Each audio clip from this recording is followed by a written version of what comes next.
Você vai ouvir agora uma mensagem da Igreja Presbiteriana de Taubaté, São Paulo. Deus o abençoe. Entretanto, os fariseus, sabendo que ele fizera calar os saduceus, reuniram-se em conselho.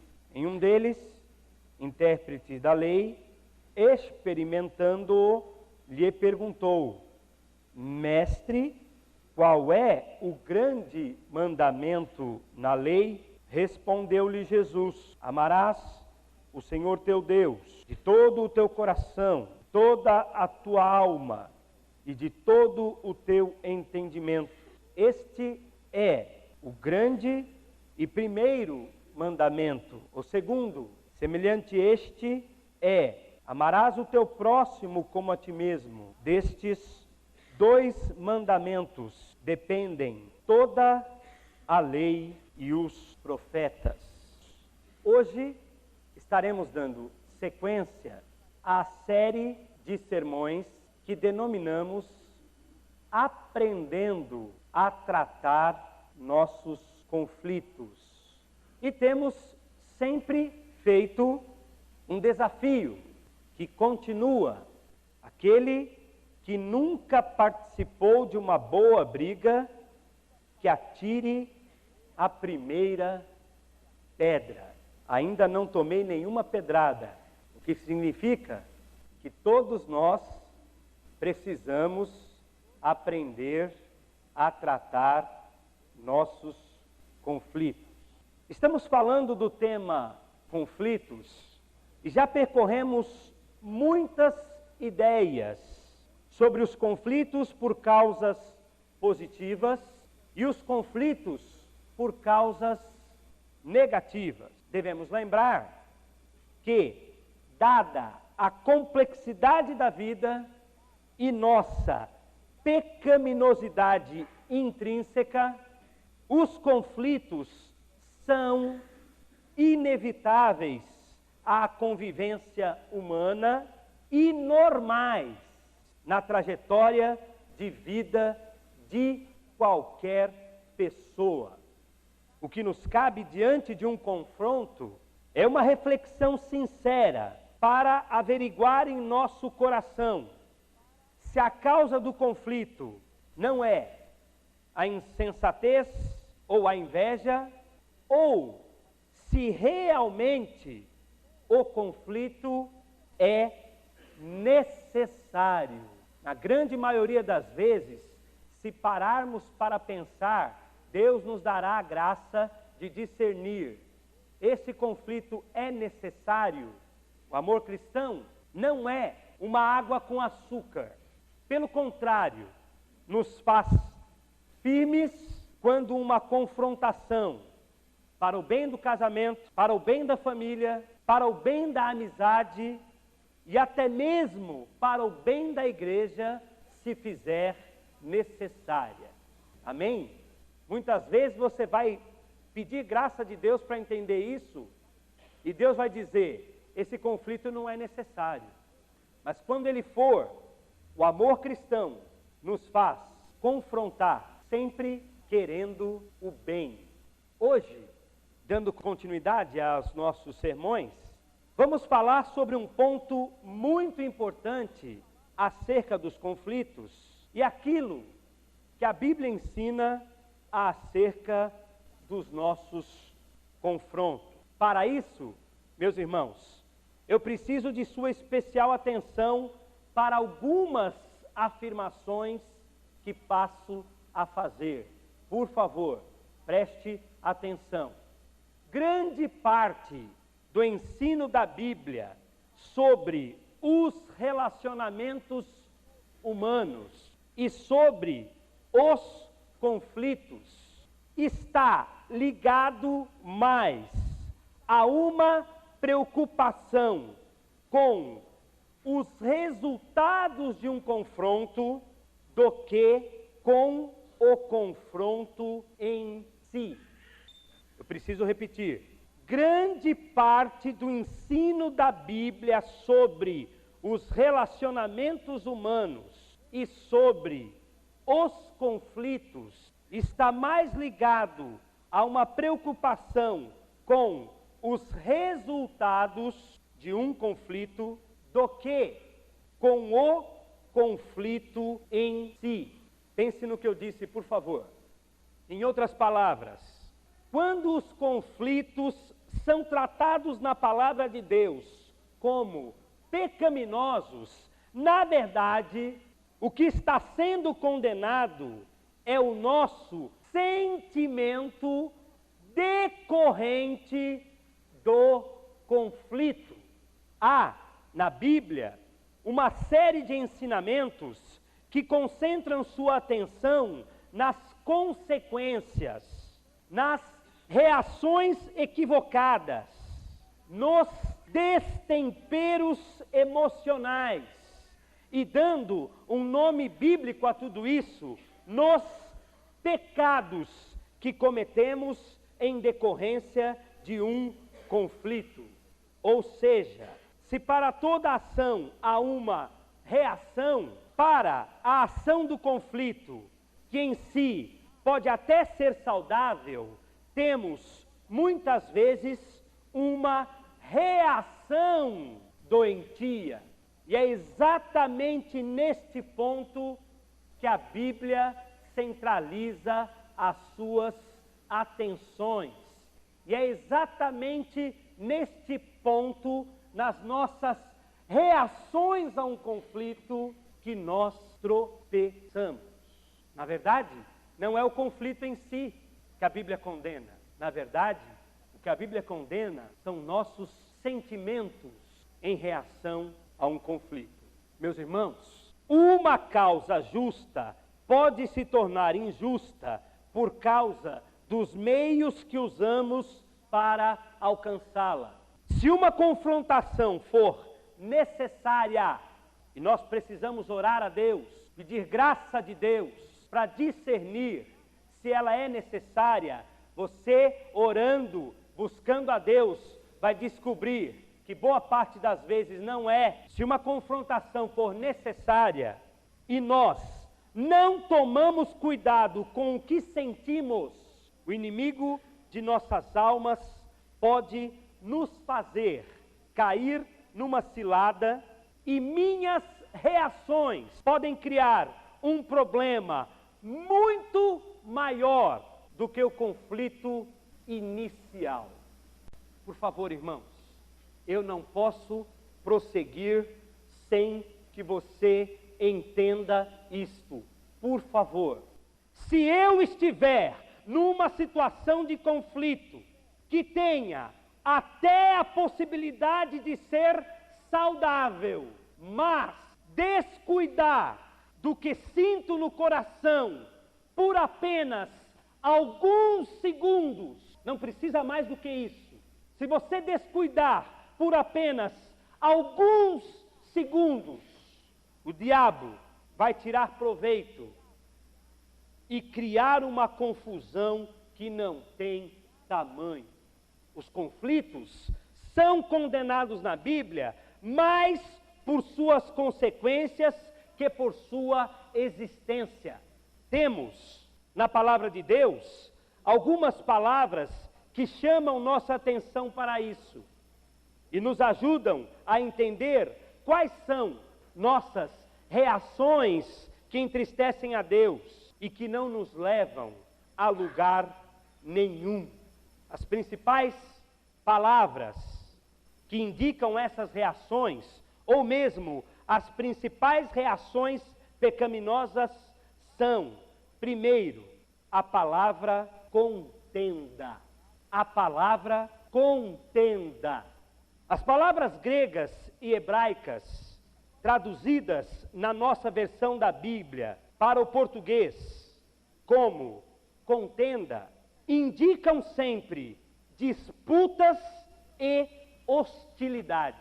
A contenda é uma obra da carne, o conflito não. A contenda é sempre uma obra da carne, portanto, uma marca de nossa natureza adâmica que indica especialmente no Novo Testamento, confrontos motivados por egoísmo, orgulho ou má vontade. No português, contenda é uma palavra definida como rivalizar, e o contencioso é aquele que só sabe resolver as coisas por meio do litígio. Isto significa que o que entristece o coração de Deus, na verdade, é nossa tendência em fazer de uma confrontação uma autorização para agressões, competições e hostilidades. Com incrível facilidade, eu, você, todos nós, com incrível facilidade, descambamos de um conflito para uma rivalidade. E assim, uma simples discordância pode tornar-se, por causa desta obra da carne chamada contenda, uma disputa cuja solução não é alcançada, visto que o contencioso demonstra sempre uma extrema má vontade em resolver as questões de maneira sensata. Pare para pensar um pouquinho. Você já se viu envolvido numa briga em que você não sabe nem como tudo começou? Hein? É difícil até pensar como é que tudo começou, como é que nós chegamos nisso? É difícil até pensar. Sabe o nome disso? Contenda. Você já viu uma confusão tornar-se tão grande, que quando você olha para trás, o motivo inicial era, de fato, pequeno, mas as coisas foram se avolumando como uma bola de neve, e ninguém mais consegue se entender, ninguém mais sabe por que é que as coisas ficaram tão grandes assim. Você já viu situação assim? Sabe o nome disso? Contenda.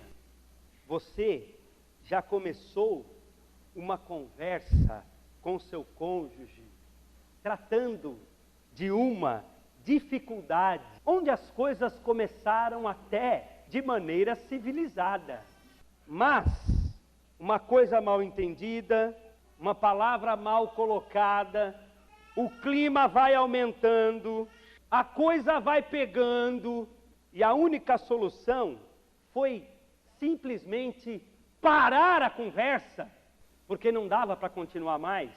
Ninguém nunca passou por isso aqui. Nenhum solteiro, é óbvio, não é? Sabe o nome disso? Sabe como é que a Bíblia chama isso? Contenda.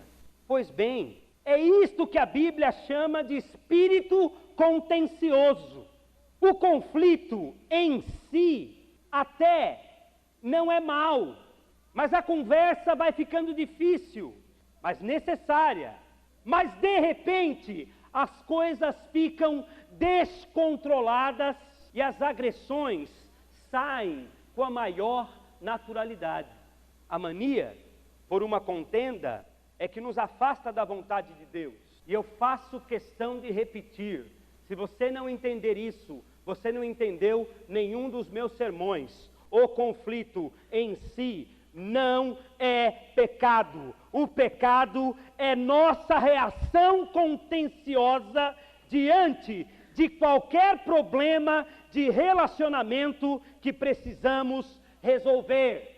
O conflito em si não é pecado. O pecado é nossa reação contenciosa diante de qualquer problema de relacionamento que precisamos resolver. Este é o nosso problema. É por isso que a palavra de Deus é tão enfática em condenar as contendas. O espírito contencioso é como um câncer, corrói, é uma doença fatal para as amizades, é uma doença fatal para os casamentos, é uma doença fatal para as famílias, e é uma doença fatal, até mesmo para as igrejas. Se você deseja desfrutar qualquer relacionamento abençoado, seja em que nível for, Deus precisa curar esse câncer na sua vida. O apóstolo Paulo diz: se alguém quer ser contencioso, saiba que nós não temos tal costume, nem as igrejas de Deus. 1 Coríntios 11:16. Quem for de Deus tomará cuidado com as contendas. Ainda, Paulo, ao instruir o pastor Tito, o velho apóstolo ensina: evita a contenda. Tito 3:9. Evita a contenda, indicando que um princípio importantíssimo de liderança cristã é evitar o espírito beligerante, ou seja, quanto mais alto subimos no exercício do governo espiritual, quanto mais alto Deus nos coloca na liderança da sua igreja, menos autorizados devemos nos sentir em comprar uma briga. Mas nossa natureza adâmica é tão presente e tão viva em nós que o contrário é o que geralmente acontece. Paulo está dizendo: ô Tito, você é pastor? Você é pastor, rapaz. Você exerce o governo sobre a igreja. Você cuida da espiritualidade das pessoas. Evita a contenda. Essa é a sabedoria bíblica, apostólica, orientando a liderança da igreja. Mas o que é que acontece conosco? Exatamente o contrário. Tristemente, achamos que a autoridade é um cartão de crédito, uma autorização para comprarmos todas as brigas que vemos à nossa frente. Que a liderança é uma senha para não deixar passar nada. Que o cargo, o ofício, a imposição de mãos é uma licença para contender. Ouça, por favor, é a palavra de Deus que ensina: evita a contenda. Amém, casais? Amém? Amém, irmãos? Evita a contenda. É por isso que o sábio Salomão diz: da soberba só resulta a contenda. E mais, como o abrir-se da represa, assim é o começo da contenda. Desiste. Olha o que a palavra de Deus nos diz em Salomão: desiste, pois antes que haja rixas. Provérbios 13:10 e 17:14. Da soberba só resulta a contenda. Como o abrir-se da represa, assim é o começo da contenda. Desiste, pois, antes que haja rixas. A primeira palavra é a palavra contenda. A segunda palavra é a palavra discórdia. A segunda palavra bíblica que indica uma reação equivocada ao conflito, portanto, uma consequência pecaminosa, é a palavra discórdia. Na Bíblia, a palavra discórdia significa o mesmo que dissensão. Discórdia nas Escrituras não é o mesmo que discordância. Por favor, irmão, preste atenção nisso.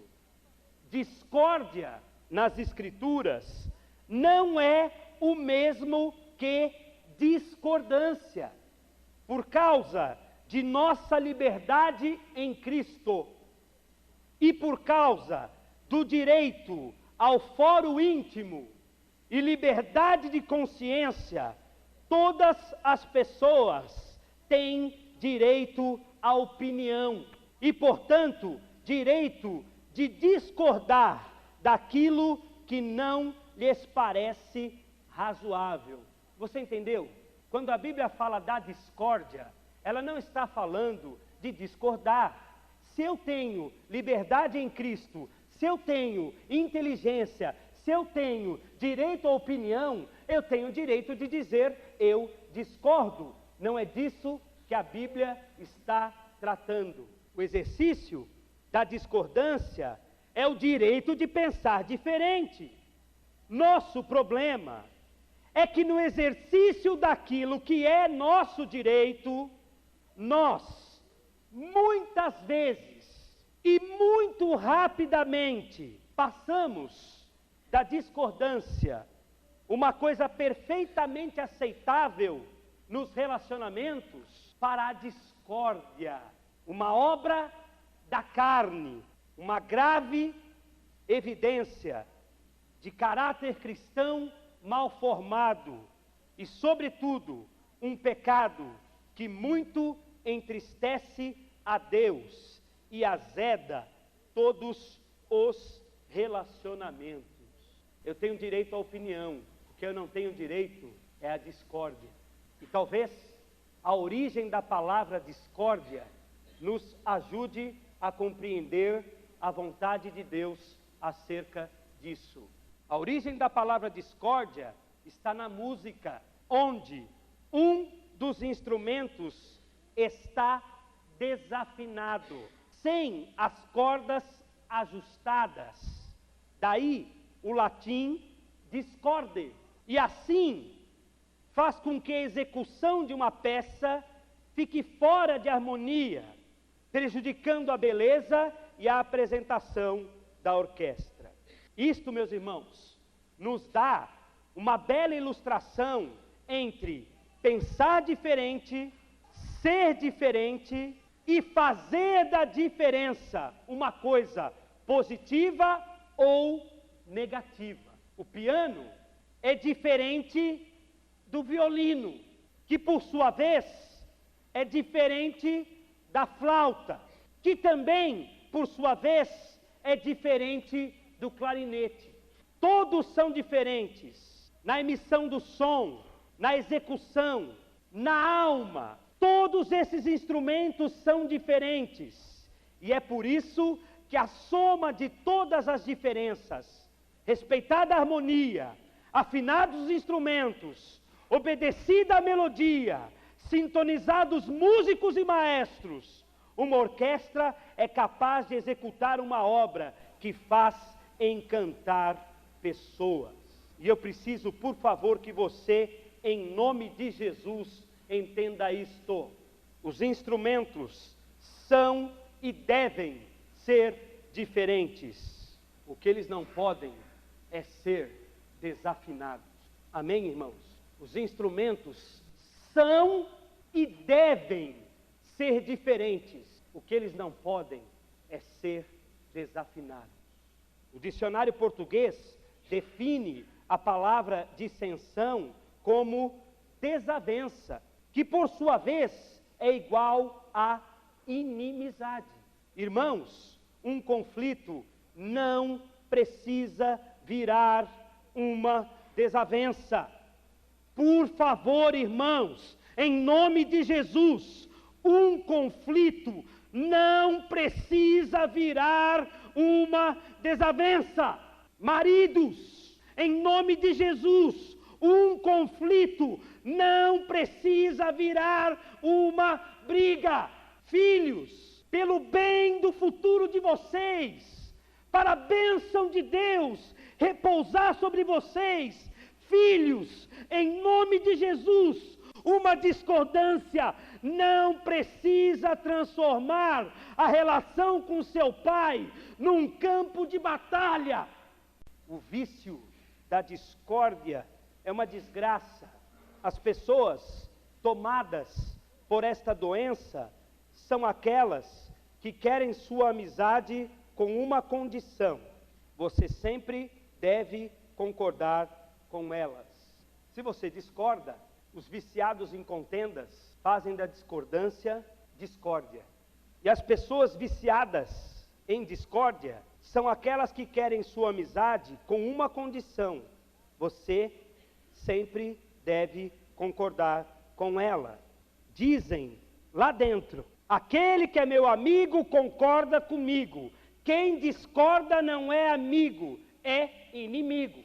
Este grave pecado que habita em todos nós, esta grave falta nos relacionamentos, reduz o outro a apenas uma hipótese. Você só pode ser apenas o que eu desejo que você seja. Meus irmãos, é horrível viver num casamento assim. Meus irmãos, quando temos um amigo viciado em discórdia, nós nem precisamos de inimigos. Para quê, não é? O pecado da dissensão na prática é obrigar todos os que me rodeiam a pensar como eu penso. E sabe por que isso é tão grave, tão hediondo, tão horroroso aos olhos santos de Deus? É porque uma pessoa assim quer fazer do outro uma cópia de si mesmo. E como somos carentes, necessitados de aprovação, todos nós precisamos de amigos, caímos nesta armadilha satânica. Quando eu sou uma cópia de outra pessoa, eu, no máximo, por mais que eu me esforce, serei apenas o outro piorado. E é este o pecado. E é este o pecado. Deus me criou para ser eu mesmo. Quando Deus fez o Antônio, não fez o Antônio para ser cópia do José. Mas o José não aceita. Só há uma possibilidade para aqueles que se relacionam com o José. Tem que concordar. Porque a discordância vira discórdia, briga e inimizade. Esse é o pecado. Deus fez você, filho, para ser você mesmo. Amém, irmãos? Deus não fez você para ser outra pessoa. Quando Ele me criou, Ele criou o Cláudio e me criou para ser uma pessoa única. Não aquilo que os outros querem que eu seja, mas sim aquilo que para a sua glória Ele me criou para ser. Sendo assim, irmãos, nós precisamos avaliar se as consequências pecaminosas de um conflito estão presentes em nossas vidas. Eu quero convidar a você para pensar um pouco, com algumas perguntas, para você, diante de Deus, descobrir se contenda e discórdia não são coisas que Deus precisa tirar do seu coração. Preste atenção. Primeira pergunta. Esta é especialmente para as esposas. Esposa, quando você está numa discussão com o seu marido, você se concentra em entender o que ele diz ou se concentra em pensar como fulminá-lo? Sabe aquele olhar? Quem é casado sabe. Sabe aquele olhar? Esposa, numa discussão, você se concentra em entender o que ele diz ou se concentra em pensar como esganá-lo? Quando estou numa confrontação, eu me preocupo em exercer a paciência ou sempre termino aumentando o tom de voz? Porque há pessoas que não conseguem discutir sem que o tom de voz aumente. Eu me concentro, eu peço graça da parte de Deus para exercer a paciência, ou eu sempre termino um confronto aumentando o tom de voz. Fala baixo, meu bem, não precisa gritar. Eu não estou gritando. Quem é aqui que está gritando? Fica calmo, amor. Quem é que está nervoso? Você nunca viu isso? Quando eu estou numa discussão, eu tomo todo o cuidado para não jogar lenha na fogueira, ou a discussão é sempre uma autorização para a agressão. Pergunte isso ao seu coração. Quando eu estou numa discussão, eu me preocupo em não jogar lenha na fogueira, ou a discussão se torna sempre uma autorização para a agressão?